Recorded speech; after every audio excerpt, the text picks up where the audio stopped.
Good evening, everybody. Hi. Senator Chris.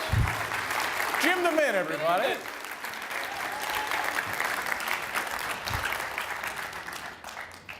Well, good evening. Welcome to the National Constitution Center. How's everybody tonight? You know, we're being filmed in multiple venues, both live and live to tape. Heritage is carrying us live tonight on your blog. Did you know that, Senator DeMint? Yes, I did. Heritage is carrying us live right now online. C-SPAN recording us for a future broadcast. So I expect all of you to get insane and let people know just exactly how we do things in Philadelphia tonight. There's an open, well, not open bar, cash bar. Unless some of our salespeople are here and want to run a tab. It's up to you. You guys, you ready for this tonight? Isn't it great to see Senator DeMint here in Philadelphia? Thank you, Chris.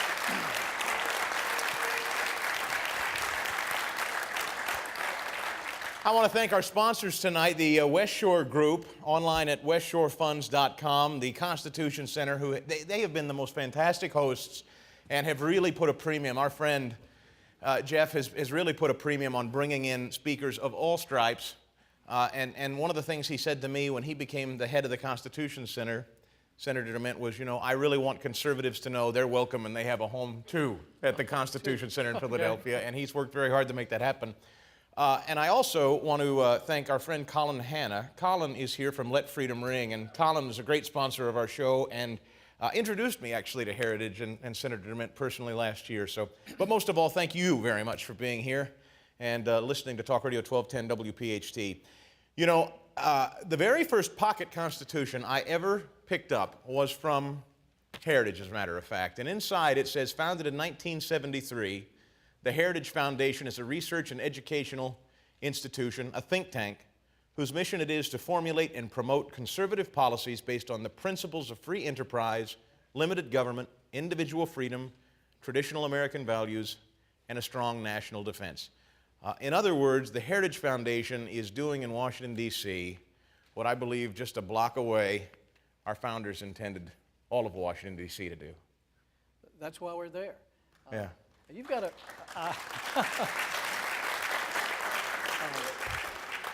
You've got a great voice, so you should consider being in radio someday. My mics must not be as loud as yours. Yeah, boost the man's mics. He's got TV hair, so together... Is that right? Yeah, you look fantastic. But Heritage has been around 40 years, and they were instrumental in getting me interested in running for public office in the first place. At 47 years old, I'd never run for anything. I got frustrated with Washington. I was tired of beating on the television set. I was reading Heritage Backgrounders because a friend of mine who was a professor had done a fellowship at Heritage. And I started seeing the connection between public policy and the things that I cared about. And I found out I was a conservative. I thought I was just an American, but reading that helped me understand what the political stripes I really believed in. And once I was in the House of Representatives, they were my surrogate staff. And by the time I got to the Senate, they had started Heritage Action and could actually make the phones ring when I was trying to stop bad legislation. And it's the only organization I would have left the Senate for. That was going to be one of my first questions. You were somebody that, for conservatives, I know I count myself as one, you were a warrior in Congress. And frankly, when I heard you're leaving the United States Senate in late 2012, early 2013, I thought, oh, how can we lose him? How can he go? I mean, you know, for a lot of us nationwide, you were a real voice. Why did you, was it purely that Heritage was that big of a draw to you, or did you just feel, I hear a lot of people say politically, I'm spent, I'm done with the system. No, I wasn't burned out. In fact, I was encouraged that in 2010, I went outside the party structure and worked in a number of states around the country, such as Pennsylvania. Yeah, I might, by the way, may I, if I don't mean to interrupt you, you might recall a certain 2010 election where a certain Jim DeMint endorsed a guy, what's his name, over another guy. I think you endorsed the guy named Pat Toomey over then Senator Specter, if I'm not mistaken. Yeah. And you went out on a limb then. Well, I did. I did. And I was lectured that Pat Toomey couldn't win in Pennsylvania and that we needed to support moderates. And what I've found all over the country, if the voters want a moderate, they're generally going to vote for a Democrat. What we need is inspiring conservatives and folks who understand that our ideas make life better for people. But I went out on a limb, not just for Pat, but in Florida for Rubio and Rand Paul, and I just had been in the Senate long enough to realize we couldn't change the Senate until we changed some of the people who were there. But once that happened after 2010, I saw that all the pressures of Washington started cutting the legs out from under a lot of these good guys. And I had seen during 2010, if you went outside of Washington and engaged people directly with a good message and good people, you could do what everyone said was impossible. And that encouraged me, but I realized we could not win the debate in politics from the inside. I could make a little bit of a difference helping to elect some folks, stopping some bad legislation, but we got to be in a position to pass good legislation, to turn our country around. And so Heritage for me had always been the centerpiece of the conservative movement. They had the intellectual integrity of the research and the right ideas. They had started Heritage Action to build a grassroots network and keep Washington more accountable. There's so much pretense in Washington, and Heritage Action has a scorecard and helps people see what's really going on. So people hate them, which is good to be hated in Washington in a lot of cases. But by the way, to your credit, I noted this tonight. Politico has identified you as of early March as the most hated man in Washington, D.C. So congratulations. You're doing something right. Well, I hope you don't feel that way yourself here tonight. But if they like they already you, bought the book. Who cares? If they like you in Washington, you're probably part of the problem because everyone there is real cozy with the status quo. I shouldn't say everyone, but the system is definitely holding on to the status quo. So when you try to change it, as I did with earmarks, for instance, I found out half the lobbyists in Washington were there to get earmarks, and they were not very happy when we banned them. Earmarks, that is, boy, you know, one of the central tenets in your book, you devote a whole chapter to federalism, the very concept that was born here in Philadelphia, federalism, power to the individual, the communities, the states. Yet, that concept of earmarks really perverted that in a huge way, did it not? Maybe more than anything else? It made what we were supposed to look out for the nation in Washington. This made it everything parochial in a sense that people came to Washington to get money for their states. And back in the states, it was seen as free money because it was coming from the federal government. You didn't really have to pay for it. And it just exacerbated the mentality of we can just keep spending and spending. And both parties used it to help their folks stay elected because you go home and say, I brought you this $5 million for a bridge or this $1 million for your museum. And that was what most of Congress was about. And this is how they say people hate Congress but love their congressmen. Sure. Because their congressmen and their senators come home and they do a ribbon cutting and they open a beautiful museum or a bridge and they slap their name on a placard on the outside of it and they're lauded and they're loved. But we got away from the concept of what's good for America, and very little of the debate was about how do we make the country better and stronger in the future. It really changed the mindset of those who were representing people back home that the idea was to actually take federal money and bring it home. And that's not the concept of the Constitution. I've heard people use the idea that, well, the Congress has the power of the purse strings. They do, but within the enumerated powers. There are only certain things that we should be doing in Washington. And you mentioned federalism. Not too many people even know what the word means anymore. It sounds like more federal government, but it's that original constitutional idea that the federal government would be limited. The Constitution was a compact between the states to limit the federal government and otherwise leave the states free to operate, compete with each other. And it was never envisioned that the federal government would be centrally controlling most aspects of our economy and our society. Which, of course, brings us to today's news. Here we are a day after the deadline for Obamacare, where today they celebrated and waved the flag. 7 million people magically fell out of the sky and went to the website. I mean, it's all phony, Jim, you know that. No, it's an April Fool's joke. Yeah, but you know, this is the thing that for those of us here in this particular part of the country, talking about Tom Corbett and Chris Christie, these are two governors that one has wavered a bit, but has still held somewhat firm on the expansion of Medicaid. This goes back to that concept.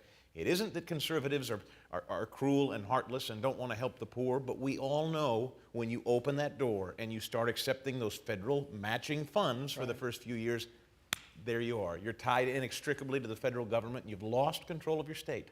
You have, and over the years, that is by design. The federal government, in order to lock in the states on education programs, on various types of health care like Medicaid and food stamps, for instance, the states don't even have to pay much of a share at all, so it's free money, and it's seen as economic development. But so much of the state budgets now are federal, but all the states know that they need to push back from the federal government. More of them want to be independent.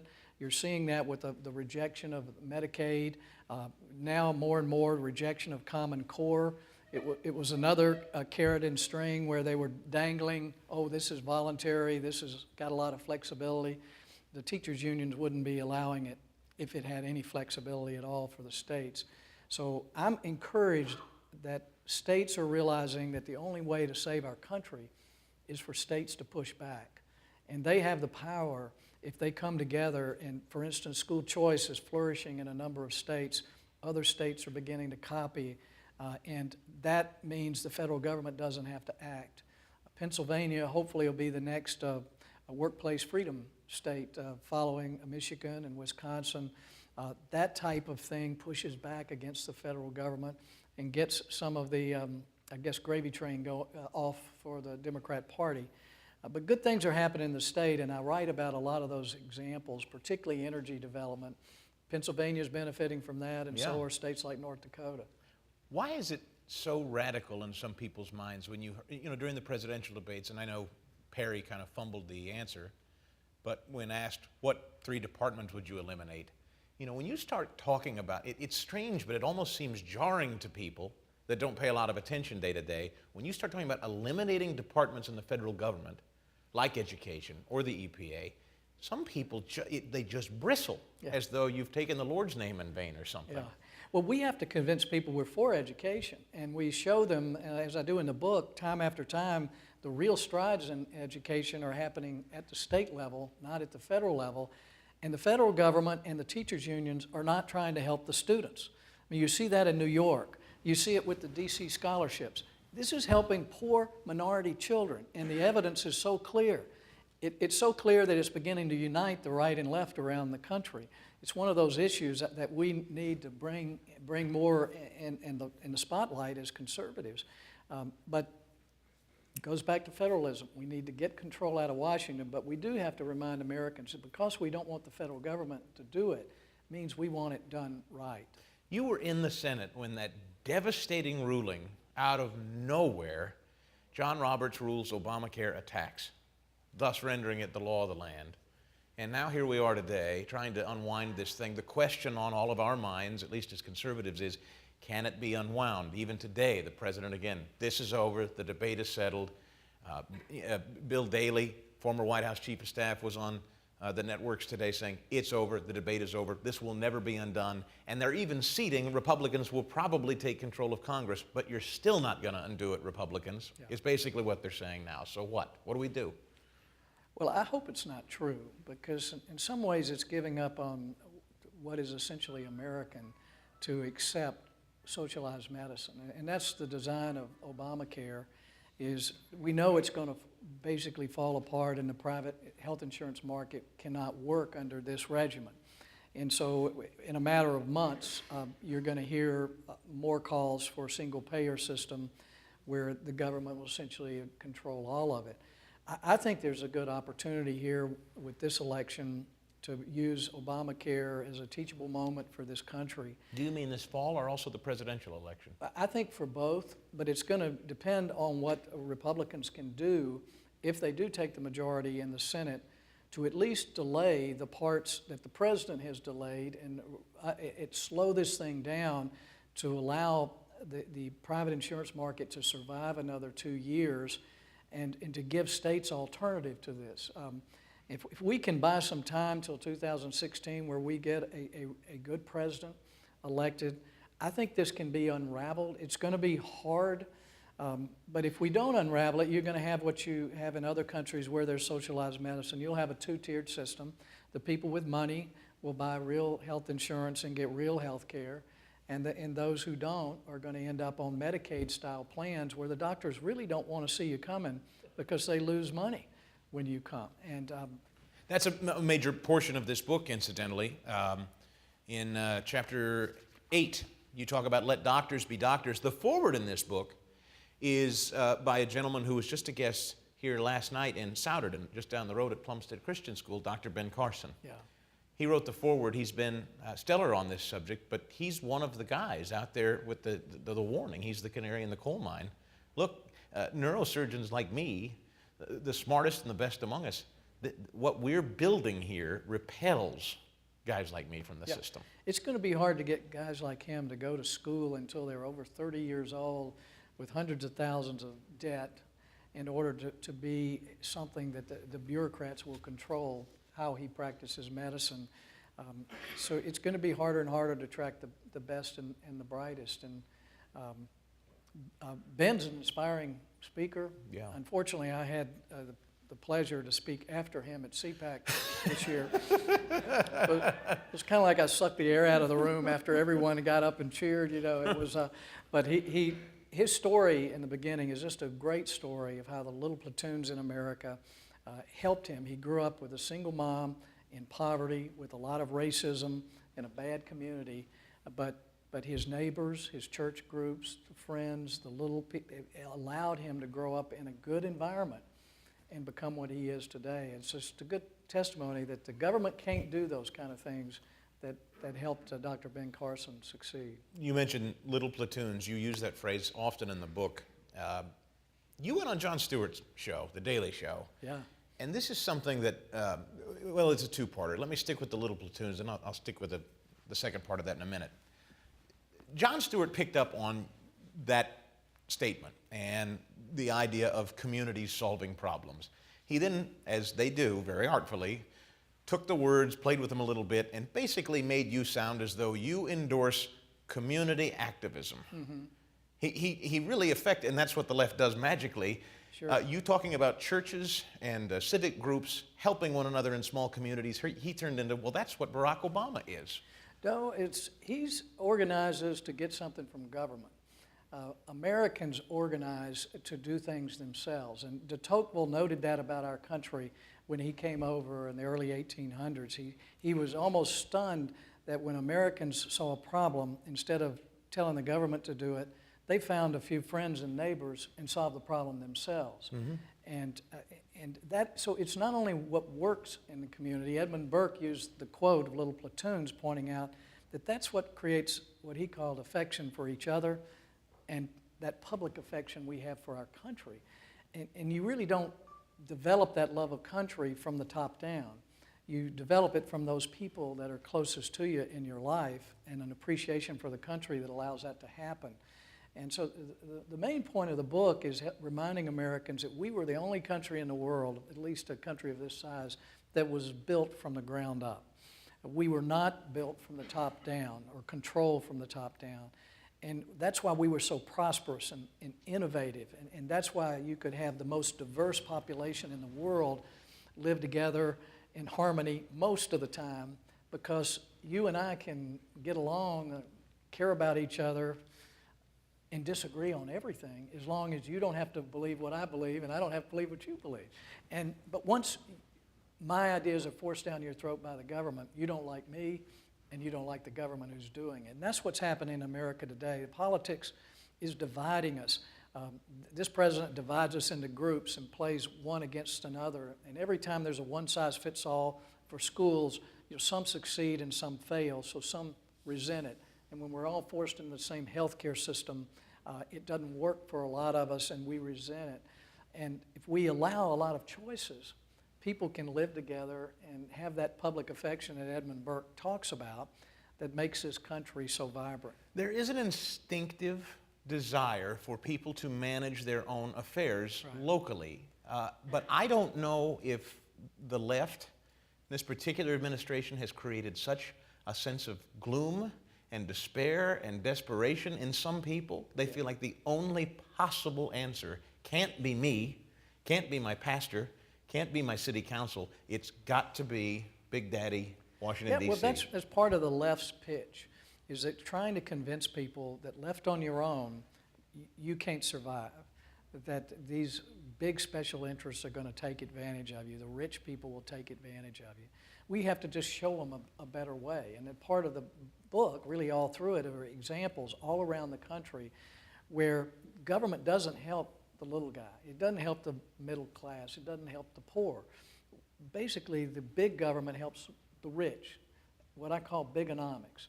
And I know this from experience. When the doors close and the bills are written in Washington, the little guy is not in the room. When Medicare Part D was written, the pharmaceutical companies were in the room. When Obamacare was written, it wasn't to help the uninsured. It was written by the big insurance companies and the big hospitals who thought they were going to get a windfall when every American was forced to buy products they didn't want or need. And we see that probably New York charter schools closing is just a great example that the bigs aren't in it for the students. It's the teachers union, the big teachers unions, the big government that are working together, not for the benefit of the students, but for the benefit of themselves. And there's a reason that 7 of the 10 richest counties in America are in Washington, D.C. And it's not because they make a lot of stuff. It's because big government fosters other bigs, and it concentrates wealth in the hands of a few. And have you, by the way, how many of you have been to Washington, D.C. recently? Have you noticed, I just went, it blew my mind. Is that one of the only major cities in the country where they are building and robust? It looks like 1990-something during the tech boom. Cranes everywhere, yeah. Yeah, it's like the gold rush in Washington, D.C. Yeah, it is. Government's growing bigger than it's ever been, and the plan of 10 years for it to keep growing. But when power concentrates, so does wealth. And the Dodd-Frank bill, supposedly to protect the little guy from these big, mean creditors, was written mostly by the big Wall Street banks who caused the problem. And they wrote it in a way that made it hard for community banks to succeed. It happens all the time. A lot of the lobbyists working with regulators create these regulatory regimes that make it hard for their competitors to compete with them. They're not doing what they say they're doing. And what I hope the book will do is convince Americans to stop electing people, regardless of party, who say they're going to go to Washington and fix things in Washington. The only way Washington can fix things is to push power, dollars, and decisions out of Washington back where it belongs, to the states and the people. I think we have an opportunity to do that because, as we point out in the book, the successes in our country today are all around us. In states that are promoting more choice in education, kids are getting a better education. In states that are developing their own energy, Pennsylvania has joined in that, you're seeing prosperity abound. You see even private citizens with Samaritan Health Services insuring themselves. And so there are solutions, and we don't need to bring things to Washington where they don't work. And if it worked, Chris, we could sit down and have an honest debate of whether we want Washington to do it or the states do it. But you'd be hard-pressed to find any big federal program that's working efficiently as promised. Youth vote. Millennials, if that's what you call them, whatever you want to label them. Today, I made a big deal about this on the show. I don't know whether anybody else picked up on it or not, but I mentioned Bill Daley, former White House Chief of Staff. He said something unbelievable to me on live television this morning. He just out and admitted what we all know, but I feel you could run an ad to millennials today. If you played what he said on college campuses, I think on a dime, millennials would turn. And he said, and I'm paraphrasing, we have to, although I know the economy's tough and I know money's tight, and you young people probably don't have a bunch of it, we've got to get it from you. You've got to buy these health insurance policies. And he said, so that older Americans like me can reap the benefits. Those were his exact words. And I thought, if you told a 20-something on a college campus, some bald old guy shows up and says, hey, I know you don't have a bunch of money, but give it to me. so I can, ride off into the sunset. Yeah. That's the story. That's how you get young people back on the side of conservatism, it seems to me. You're right. The millennials are the most ripped off generation in American history. And if we can just communicate that, I almost want to tease them a little bit and say, thank you for not paying attention. All this debt we've run up during my lifetime, you get to pay it back with a lower quality of life, fewer jobs. My Social Security and Medicare, we spent everything I put in there. Thank you that you're going to work all your life to keep me in Social Security and Medicare. The same with Obamacare. It is all based on getting young people, healthy people, to buy insurance they don't need to help those who are more infirmed. Now, some people may say that's a good thing. The young people should pay their share. But I think if you talk to young people about what they want the freedom to choose, and they don't need to be given money they don't have. They need to be getting good jobs, a better education. They need to be creating their own opportunities and successes in their life, and to benefit from their work. And we can't put everything that we need on them. But so far, they're voting for the cool guy and they're getting ripped off. Yeah. To that point, back to the Daily Show, this was the other thing I wanted to ask, and I said I would. We talk a lot about comedy and pop culture and the trouble conservatives have had, and there are some that are struggling mightily, and some successfully, to start permeating the pop culture scene. You made a conscious decision to go on the Daily Show with Jon Stewart, a venue that is extraordinarily hostile to the Heritage Foundation, Republicans generally, certainly a former senator from South Carolina, yet you went. You went and you sat there. A lot of guys wouldn't in your position. They'd say, forget it. Yeah. You went. Why did you go? Was that important to you? And is it important for conservatives to go do battle in those arenas? I feel like I owe it to his audience to try to talk about the ideas that I know will make their life better. And I'm frankly sickened by the promises, the failed promises of the left, who trap people in dependency and steal their self-esteem, who block the schoolhouse doors of better schools to give younger kids, particularly minority kids, an opportunity at life. I'm tired of their lies and their just misdirection of issues.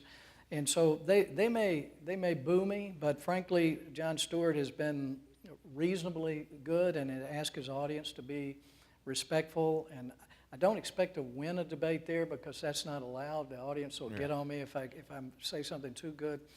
And actually, he was pretty funny. I don't know if you saw the first part of the show, but he introduced me. He said, later, Jim DeMint will be with us. He left the Senate because it was so bad that he went into a tank to think. And it went downhill from there. But actually, he enjoys the discussion, and I enjoy it. And my goal was just to show that I didn't have horns, I wasn't completely crazy, and could be reasonable. Because I think what his audience, a lot of young people, need to see, that there is an alternative to this terrible disaster that they're getting from the left. There's an alternative to making America look like Detroit. And right now, so many people are disagreeing with almost everything the left is doing, but they're still not going to vote for the other guy because they don't believe the other guy cares about them. And I think that's going to start not by winning the argument, by showing up. And I've seen that in places I've gone to speak to the Hispanic Chamber of Commerce in South Carolina, and I know they don't necessarily think they agree with me on issues, but they appreciate you showing up. So you feel like conservatives err, if anything, on the side of being too cautious, just avoiding showing up, whereas maybe at least 50% of it is just walking in the room and being willing to take the slings. But that's part of it. Now, those shows are designed to make you look bad. And so you do... Well, when I think, I mean, forgive me, but when I think about being you and walking into a setting where the host of the thing says, now everybody, don't beat him up too badly. Please welcome Jim DeMint. I don't know, I don't know that I could do it. Yeah. Well, I thought it was worth a try. I didn't have a lot to lose, and it went reasonably well. So I felt it was a good, and I want to try to do more of it. And all last year, Chris, we had meetings all over the country of people who normally don't vote for us. And what excites me is to talk to people who don't vote for conservatives, but they agree with us on almost everything we talk about. The importance of a good, strong economy to create opportunity. And most people agree that there should be no guarantees for outcome, but people just want equal opportunity. Is that what Rand Paul is tapping into? The thing I've noticed about both Rand and the elder, Ron Paul, was the rabid youth following those two guys have. Now, I think they're different, but young people seem to really, unlike any other Republican I've seen, and since I've been following politics, young people, there seems to be a core excitement about those men, that last name Paul. What is it? Just anti-establishment, just not following the status quo, not delivering the party line, and showing a willingness to be independent. There's a lot of good in libertarian thought. Some conservatives are afraid of libertarian ideas. Frankly, I think the foundation of libertarian conservative ideas is very much the same. Where is Heritage on that? Do you thread that needle? Libertarian, conservative, Republican, whatever you want to call it? I know you don't identify by party, but... Yeah, we don't identify by party, but the idea of individualism, less government, less debt, some reasonable controls, at least on the Federal Reserve. There's just a lot of commonality, and I think you find libertarians like Ron Paul who value life and believe that a strong culture and a strong family are key. So not all libertarians fit the mold of just being anti-social issues. But I think there's a reasonable debate we can have on foreign policy with libertarians, because we know at Heritage that without American strength, the whole world becomes destabilized. And we see that happening now because of the perception of weakness of this president. It destabilizes the whole world, and people will continue to test us until we're brought into a war we don't want to be in. At the same time, Americans are tired of unnecessary intervention and a naive thought that we can transplant our way of life, our democracy all around the world. We've seen that doesn't work. We have to protect ourselves, our interest around the world. The best way to have peace is to have strength and not be entangled all over the world. I find when I talk with Rand Paul, there's a lot of, there's a common ground on defense, but there's still some concern because we know the best way to stay out of wars is to be so strong that no one is going to test you, and so committed that no one is going to test you. And I think we saw that with Ronald Reagan, basically he convinced the Soviets he was determined to develop a missile defense system and a defense system that was so strong it could destroy him. And while I think this president thinks human nature has changed in the last couple of decades, I think Mr. Putin is showing him otherwise. I'll ask you a little bit about the political apparatus, if I may, because you come from that world, and then I want to get to some audience questions here. And you have a book to sign. You've been good enough to stick around and sign a book tonight. You've got to catch a train back to D.C. By the way, I love what you told me, if I may share, backstage. I didn't know this, but it makes me love Mrs. DeMint all the more. Mrs. DeMint never moved in all your political career. She refused to move to Washington, D.C. That's right. She stayed in South Carolina, where she stays today. Yeah, I love that woman. I love it. I mean, it's that bubble. We talk about it in talk radio all the time. That's real. I've seen it happen to people. They leave this particular home setting, and then they go there, and they move there, and maybe they'll buy a parcel of land to run for re-election every 6 years, and they're not even creatures of their own state or environment anymore. I know. When I ran for office, I said I'm going to limit my term when I was 6 years. And because I didn't want to become part of it. And frankly, it really helps you once you're there, that you know it's not going to be a career. You've already counted yourself out. So it's like a sprint where you can see the finish line. You can just give it everything you've got while you're there. And you're not thinking, well, let's wait till after the next election. When they said that in Republican conference, I said, I don't have until after the next election. We need to do it now. What is the Heritage position on term limits? Or your own, if you don't want to say Heritage. What's the Jim DeMint position on term limits? I don't condemn folks who don't limit their own terms. For me, it was important for my own peace of mind to just decide with myself I'm not going to become a permanent fixture in Washington. But I still think it's the best reform that can happen. It's not going to happen in Washington first. It's got to happen at the state level. And we see a number of states have done it. And I can tell you from visiting legislatures in states like Florida where they have term limits, while it's not a perfect scenario by any means, it's much better than those who go and stay and get tied in with the lobby community. And you don't get people like Marco Rubio pushing their way up to the Senate. He was Speaker of the House in Florida at 35 years old, but he was term limited out and he wanted to continue to serve Florida and his country. And so what it does is push bright young people into federal office, and it makes it harder for the old guys to defend themselves. And so you saw these young people like Rubio, Cruz, Mike Lee, Rand Paul, Toomey, they knocked out. And didn't, I think the Cruz filibuster last year, where he read the Green Eggs and Ham famously and the whole thing, I think that was the personification of the institution loathing anyone dare showing up and challenging it. Regardless of Democrat, Republican, they hated that guy because he was upsetting their little cocktail party. Exactly. That's what it was. Well, I have to admit, I have not missed the Senate at all, but when I turned on the TV about 2 at night, saw him standing there, I really wanted to be there with him, But without naming names, am I right, even among your former Republican colleagues, there were some, and I bet I could name them if I had to, but I'm not going to make you, that they watch that guy and they can't stand him. Yeah, there are. I mean, there's just a preference for the status quo. Everyone builds their little fiefdom and power base, and so you come shake it up. You take away their earmarks. You start pointing out that we can't keep raising the debt limit. We can't keep spending money. It starts getting people upset.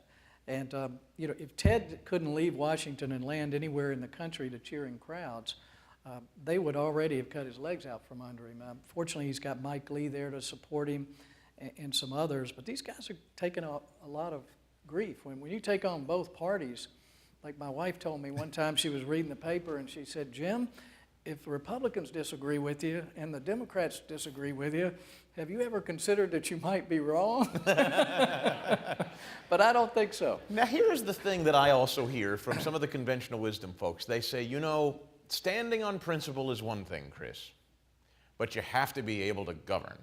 There is this obsession with we gotta get things done. You gotta be able to do, it's not enough to just stand up and fight against it. You gotta be able to do things, and if you're just gonna throw a monkey wrench in problems and cause a big scene, what have you accomplished? Yeah. You gotta be able to do something. We have to govern, Jim. Yeah. What do you say? I have not seen a bipartisan compromise in many years that actually moved the country in the right direction. It doesn't really exist anymore. As I was talking about with one of our supporters earlier, it's no longer a compromise for the good of the country. We're making deals. They're closing the doors. Most of it's in secret. The big players are in the room. You get something from me. I get something from me, but American people get ripped off. And so every deal now spends more money, expands government, and the only option Republicans have, if they want to stop it, is just to say, no more money, Mr. President. That's the only option they have when they just control the House. And some people should say, no, you can't do that. Americans will hate Republicans if they do it. But if you've watched the polls, for the first time in many years, they started climbing for Republicans after the government shutdown, despite everything they said. Is there a justifiable anger among conservatives toward party leadership in Washington? And again, I don't mean to name names, so I won't, but you know who they are. A lot of us just don't particularly feel they're very effective, and we need new leadership. Are they part of the problem? Are people right to be angry? And I'll follow up with, are they right to potentially even launch primary challenges out there? Where do you come down on those things? I think, well, I'm angry, and I'm disappointed, and I think primaries are good. I mean, I didn't like them when I was in office, and believe it or not, in South Carolina, sometimes I was called a moderate, and people would try to get to my right. I made it harder and harder for them to do that over the years, credibly anyway. But I think what we owe it to ourselves, and one of the reasons I'm at Heritage, is to stop complaining about Republicans, and let's go out and lead.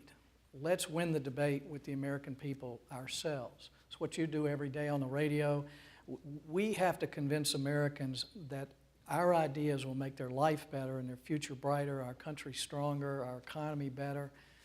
And once we do that, and we have to understand how to communicate, which we have not done a good job of, and that's a real new priority of Heritage, is to make sure we understand not only what the right policies are, but how to communicate it to people. Not just our base, but people who vote the other way, but generally agree with us on the ideas.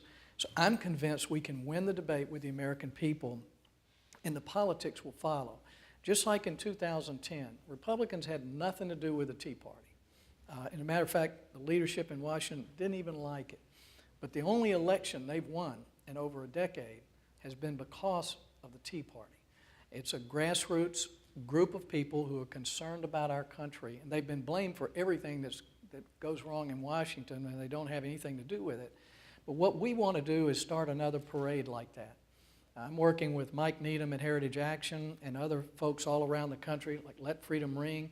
Our job as a conservative movement, is to start the parade, knowing the politicians will jump in front of it once we start it. But we have to convince them that they can win elections with the right ideas. And right now, all their consultants are telling them, oh, you've got to pass this to win the Hispanic votes, this to win the women vote, this to win the other minority vote. And you don't win votes that way. You win it by being genuine, and you talk about opportunity for everyone, making life better for everyone in this country, and not dividing people like the other side does. And I'm convinced we can do that. That was a question. Yeah, well, there you go. There you go. Thank you. Last question, the Senate. You and I were talking about the makeup of the Senate. How many legit seats you think could turn from Democrat to Republican? Are you optimistic? The House, I think conventional wisdom says the House stays in Republican hands. It would have to be pretty seismic to not. What do you see happening to the Senate? Follow up, and then what? Well, I want to make it clear we're not advocating for Republicans. We are not partisan. Obviously, we hope they'll carry the conservative message, and we certainly, whenever any candidate uses our ideas, we're happy about that. But I think you're going to see, despite the criticism of the Republican leadership of conservatives, that all of them are out there running on conservative ideas, and contrasting that with where this president and the left has taken us. And I think because of that, and because of more of what the movement is doing than what Republicans are doing, people are seeing viable alternatives to this big government central planning model. I think it looks like there are at least 6 seats in play. You and I have talked about that. Depending on the attitude of the country and how things go with Obamacare over the next few months, as well as foreign policy, there could be some huge foreign policy disasters, and I hope that doesn't happen, but I'm worried about it. I think you could see America wake up. That's the key. It's part of the reason for the book, is just get America to look at things differently. If people can only remember what made this country great in the first place, that we were built from the ground up, we're not like other countries, and this president and the left is trying to make us like other countries where everything is centrally managed and planned. That's not what makes us work. And if America will just think this is not about party, it's about what works, what made this country great, what can revive a country and make our future brighter than the past. I think Americans are starting to wake up, and if they do, it could be a dramatic election for conservatives and set the stage, I think, for a change of course in 2016. Is Harry Reid clinically insane?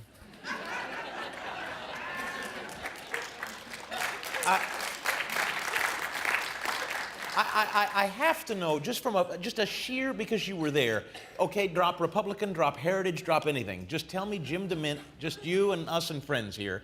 You worked with this guy. What is, shut the mics off, go back, and close the door, have a drink with Harry Reid. You and him sit down and you say, boy, that was a good one, Harry? You really sold him, you're that crazy? Or is he that certifiable?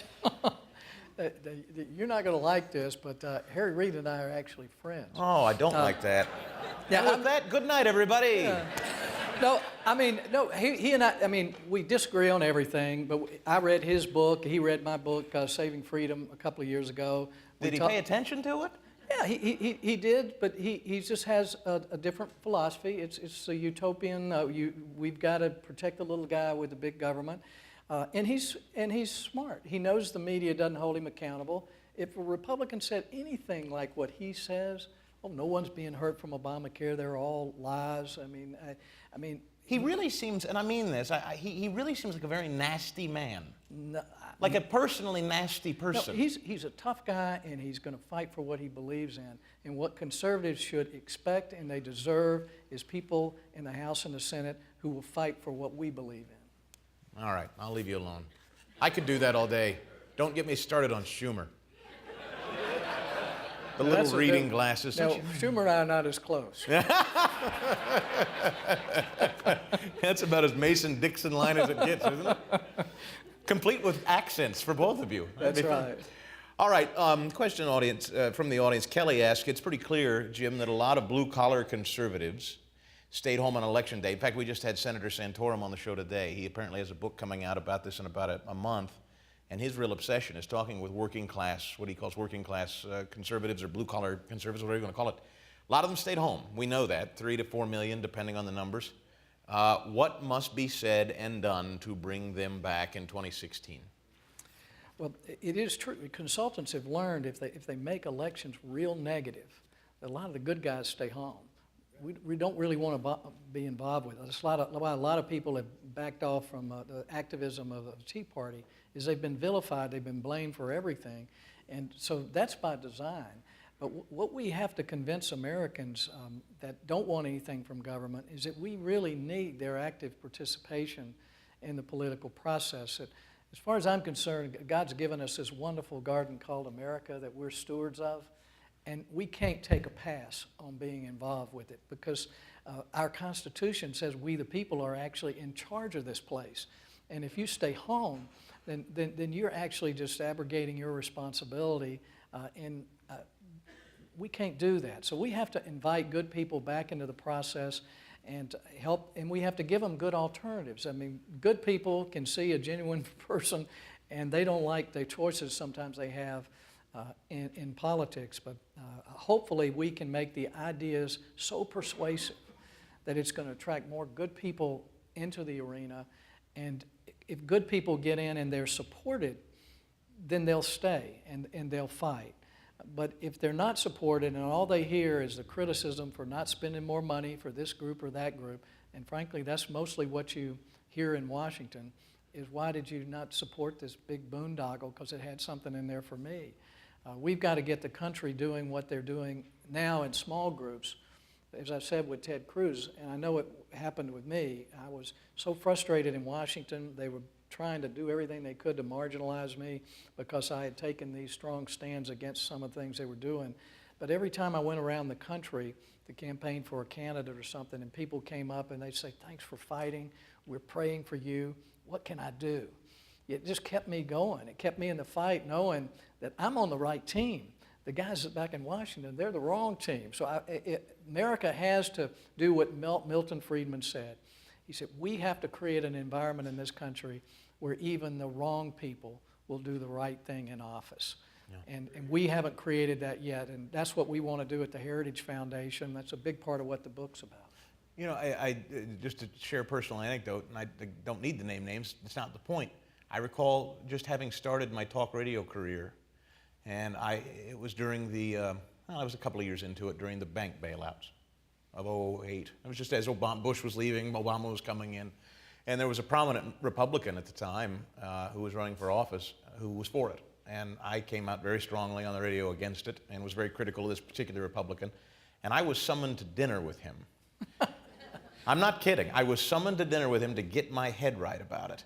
And I have on more than one occasion been told by local and national politicians, you know, they give you the pat on the head, you're cute, kid, and that may be the way it works for you simpletons in talk radio and the people you talk to, but we here in this august body of Washington, D.C. know how the world works, yeah. So scoot along. They really do, they think of you that way, many of them. Well, they think of a lot of members that way too, who, of course, I opposed it, and I still believe it was the wrong thing to do.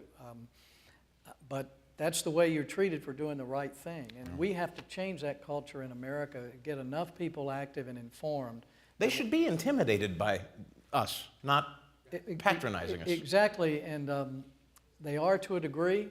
That's why we've stopped several UN treaties that Republicans wanted to pass. Some Republicans in the Senate wanted to pass an internet sales tax. We put a little pressure, and they at least did some work on the farm bill, which is really a food stamp bill. And we've at least for now bottled up that bad Senate immigration bill in the House, because I think they know that the attention of a conservative base, Republican base around the country is focused on that. So hopefully they'll talk about things that can unite us. You know, the term public servant is a really recalcitrant term to a lot of politicians. I've used it in a couple of mixed rooms with political folks, and you can almost see the bristling when you call them a public servant.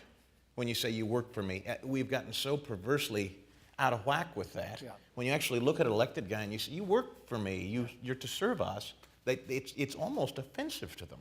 Yeah. It really is stunning. This is just my own personal... Even worse, the only oath of office we really have, it's not to represent people back home, it's not to get money for people back home, it's to protect and defend that Constitution, which limits what the federal government can do. And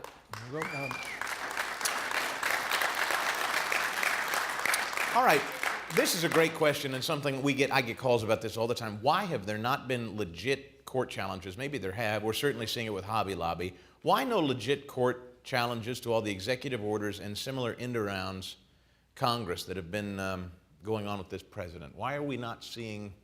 Somebody wants to see somebody lawyer up out there and sue the presidency. Well, there are some court challenges, and different states have challenged different aspects of these regulations.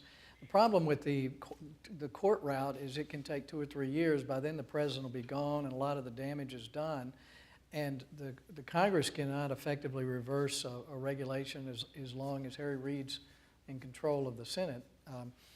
But we have to be committed to making more noise about it, doing everything we can, because the precedents that have been set by these executive orders, by the changes of law, like Obama has done arbitrarily, undermines the whole rule of law system in our country.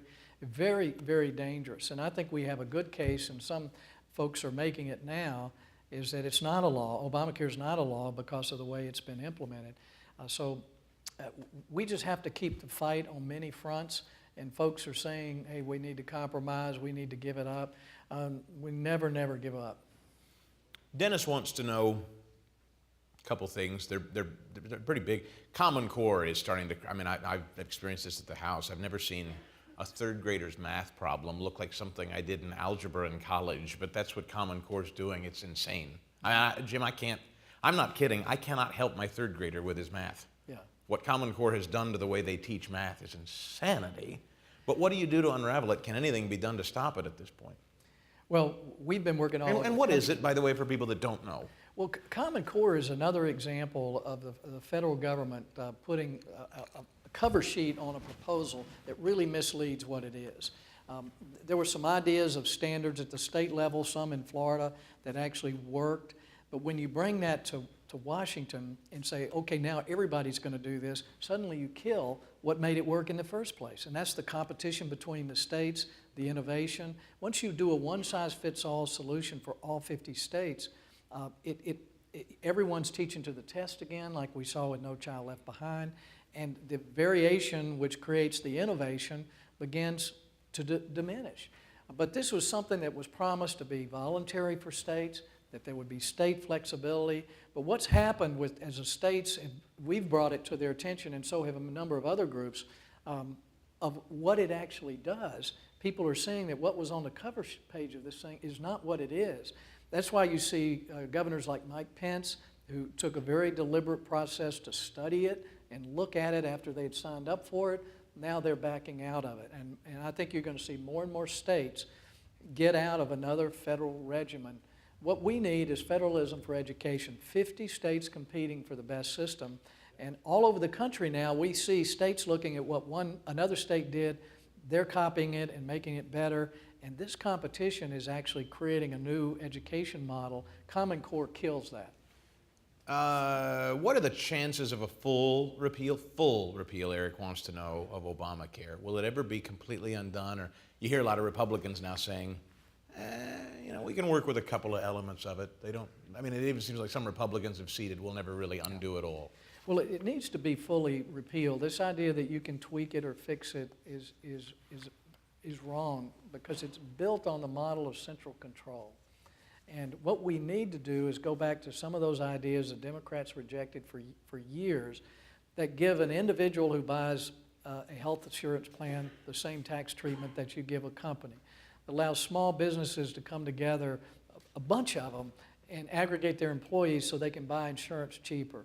To allow every individual in America to buy health insurance in any state they want, any product they want. And allow health savings accounts to be more robust. My ideal policy is a very high deductible of $5,000 and a health savings account that's got plenty of money to pay for my office visits. But if I really get sick, I've got trouble. Now, that may not be the plan for everyone, but there are solutions that are there.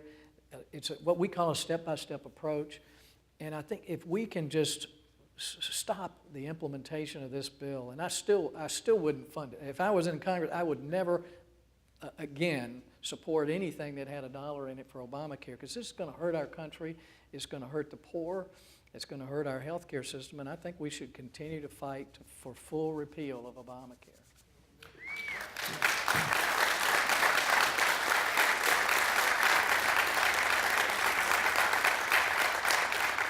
It's funny.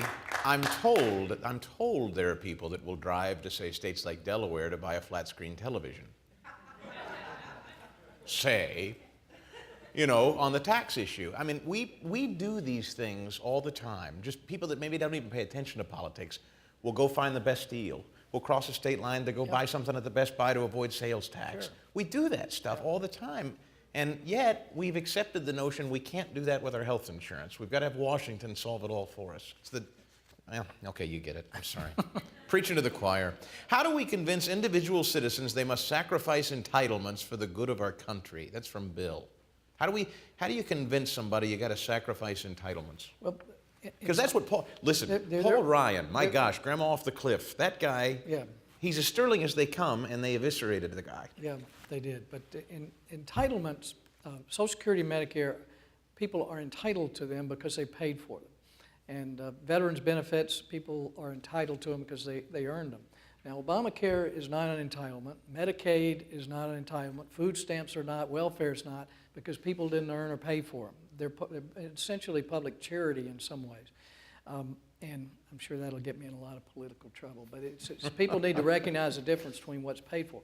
We need to honor our promises that we've made to people and what they paid for. But it doesn't jeopardize what I may get on Social Security in a few years if we give younger workers some better choices when they grow up. In fact, making the program more sustainable, it might actually guarantee that I continue to get Social Security. So this hysteria every time you try to change a program for the younger folks is really ridiculous.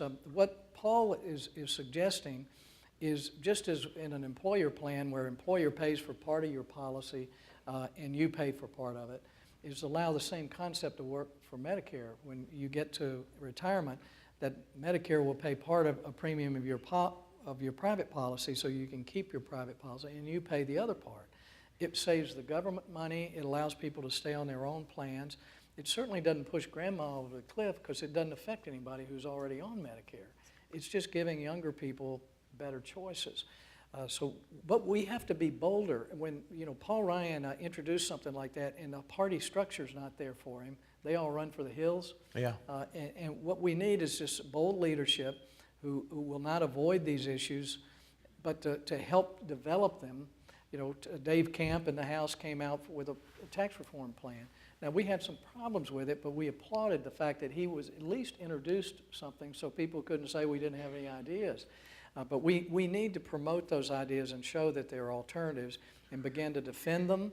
And this idea of let's just make the other side the issue, talk about how bad they are, is not going to win elections for conservatives. We need to talk about why our ideas are going to make life better for people. Not good conservatives traditionally at connecting on an emotional level. The left is exceptional at it. Yeah. and we come out with data and pie charts and spreadsheets and pencil necks. What we need to talk about the children with by name who got a DC scholarship, got out of a failing school in the 3rd grade, and Kelly, not this Kelly, but now in college. And in that book, we'll talk about Virginia Ford, who her child got actually a neighbor paid for her to get out of a failing school, to get her son in a school that succeeded. And now she goes all around the country working with little platoons to help start charter schools and alternative schools to give other children the same opportunity she had. These ideas work, and that's what we need to talk about. We need to talk about the people who live in North Dakota who have opportunities now in jobs to succeed and to save for the future, and why they don't need a minimum wage because you can start at McDonald's at $15 an hour. And there's stories all over the country of how our ideas are working, but we need to tell those stories about real people and not argue political theory anymore. The things that matter to me, because I know they work, is abiding by the Constitution and limited government and keeping taxes low. Most Americans don't know that that's going to make their life better. So just as I had to do years in advertising, is not explain all the details of the product, but talk about the benefits of using it, how it's going to make their life better. That's a challenge, and that's the priority of Heritage this year, is to continue our intellectual integrity that comes from our research, but connect that intellectual integrity in real life terms with people all over the country. I'm reading from Philly.com, March 30th. I don't know if you caught it in print or online. You wrote, "I love visiting this city, Philadelphia. The flood of history, the sheer number of great Americans who lived and worked in Philadelphia to bring our nation into being and give it the best governing document in the world. It gets me every time." Well, it does us too, and we are glad you were there to defend it in Washington at Heritage. Ladies and gentlemen, Jim DeMint. Thank you, folks.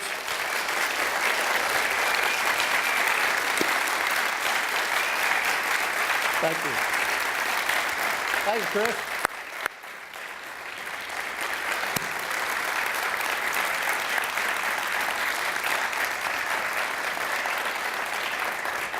Folks, thanks for coming. The senator is going to stick around and sign some books. He has a 9 o'clock train to catch, so we want to get him to the lobby to get your book signed so that you can meet him and say hello. Thanks very much for listening to Talk Radio 1210 WPHT. It means a great deal to all of us. Thanks for coming tonight. Have a great week. Drive safe. That was good.